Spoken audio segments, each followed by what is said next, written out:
ಗೊತ್ತಿಲ್ಲಕ್ಕ size ಅದು ಹಾಸ್ಕೊಂಡೆಲ್ಲ ತಗೊಂಡು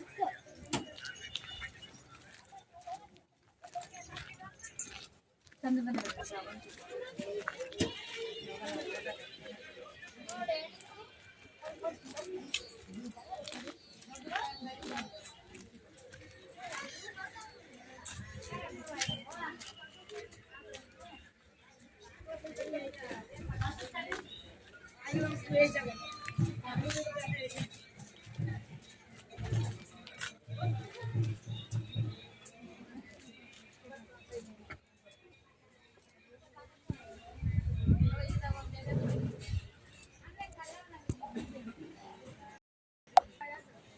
ಸ್ನೇಹಿತರೆ ನಮಸ್ತೆ, ನಿಮ್ಮೆಲ್ಲರಿಗೂ ಶುಭ ದಿನ.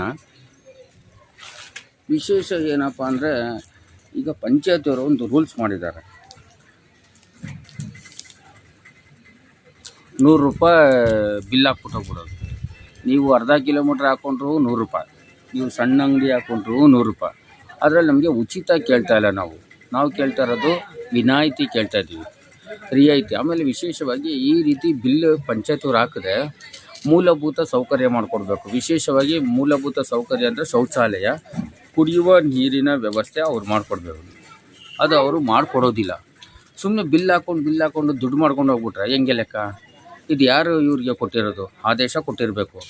ವಿಶೇಷವಾಗಿ ನಾನು ಇವತ್ತು ಮಾನ್ಯ ಶ್ರೀಯುತ ಗ್ರಾಮೀಣ ಸಚಿವರಾದ ಪ್ರಿಯಾಂಕ ಖರ್ಗೆ ಅವರ ಆಪ್ತರಿಗೆ ನಾನು ಕರೆ ಮಾಡಿ ಕೇಳಿದೆ, ನೀವು ದೂರು ಕೊಡ್ಬೋದು, ನೀವು ವಿಕಲಚೇತನ ಅಲ್ವಾ, ನೀವು ದೂರು ಕೊಡಿ, ಬರವಣಿಗೆಯಲ್ಲಿ ಕೊಡಿ ಅಂತ ಹೇಳಿದ್ದಾರೆ. ಅದರಿಂದ ನಾನು ಒಂದೇ ಒಂದು ವಿಷಯ ಹೇಳೋದ್ರಿಂದ ಪ್ರತಿಯೊಬ್ಬರಿಗೂ ನಾನು ಹೇಳೋದಿಷ್ಟೇ, ವಿಶೇಷ ಚೇತನ ಕರ್ನಾಟಕದಲ್ಲಿ ನಾವು ದುಡಿತಾ ಇದ್ದೀವಿ.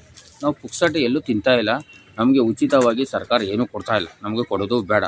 ನಾವು ದುಡಿಯೋದ್ರಿಂದ ದಯವಿಟ್ಟು ಪ್ರತಿಯೊಬ್ಬರಿಗೂ ನಾನು ಮನವಿ ಮಾಡ್ತಾ ಇರೋದು, ಪ್ರತಿಯೊಬ್ಬರು ಪ್ರಶ್ನೆ ಮಾಡಬೇಕು. ನಾನು ಸಂಬಂಧಪಟ್ಟವ್ರಿಗೂ ಕೂಡ ನಾನೀಗ ಹೇಳಿದ್ದೀನಿ. ಅದರಿಂದ ವಿಶೇಷ ಚೇತನರಿಗೆ ಈಗ ದೊಡ್ಡ ಅಂಗಡಿಗಳಿದೆ, ಅವ್ರಿಗೂ 100 ರೂಪಾಯಿ, ಸಣ್ಣ ಪುಟ್ಟ ನಾವು ವ್ಯಾಪಾರ ಮಾಡಿ ನಮಗೂ 100 ರೂಪಾಯಿ. ಮತ್ತು ಇದು ಯಾವ ವ್ಯವಸ್ಥೆ ಇದೆ ಅಂತ ನನಗೂ ಗೊತ್ತಾಗ್ತಾ ಇಲ್ಲ. ಇದ್ರ ಬಗ್ಗೆ ನಮ್ಮ ಮುಖ್ಯವಾಗಿ ವಾಹಿನಿಯಲ್ಲಿ ಬರುತ್ತೆ. ಈಗ ಪ್ರತಿಯೊಬ್ಬರು ಪ್ರಶ್ನೆ ಮಾಡೋಣ, ಯಾಕಂದರೆ ವಿಶೇಷ ಕಷ್ಟಪಟ್ಟು ದುಡ್ದು ತಿನ್ನೋರಿಗೆ ನೀವು ಕೊಡಲ್ಲ ಅಂದರೆ ಹೆಂಗೆ ಆಗ್ತದೆ? ಯಾವ ಆಧಾರದ ಮೇಲೆ ಇವ್ರು ತಗೊತಾರೆ? ನೋಡಿ, ನಾನು ಕಷ್ಟಪಟ್ಟು ದುಡಿತಾ ಇದ್ದೀನಿ, 150 ರೂಪಾಯಿ ಒಂದೇ ದಿನ ಹಾಕಿದ್ದು. ನಾನು ಸಂಜೆ ಮೇಲೆ ಹಾಕೋದು, ಈಗ ಇವತ್ತು ಹಾಕೋದಿಲ್ಲ, ನಾಳೆ ಹಾಕ್ತೀನಿ. ನಾನು ಒಂದು ಸ್ವಲ್ಪ ವ್ಯಾಪಾರ ಮಾಡ್ತೀನಿ. ಯಾಕಂದ್ರೆ ಹೊಟ್ಟೆಪಾಡು ಬೇಕೇ ಬೇಕಲ್ಲ. ಅದರಿಂದ ನಿಮ್ಗೆ ಹೇಳ್ತಾ ಇರೋದು ಪ್ರತಿಯೊಬ್ಬರಿಗೂ ಪ್ರಶ್ನೆ ಮಾಡೋಣ. ಪ್ರತಿಯೊಬ್ಬರು ಪ್ರಶ್ನೆ ಮಾಡಿದ್ರೆ ತಾನೇ ನಿಮಗೆ ಸಿಗೋದು.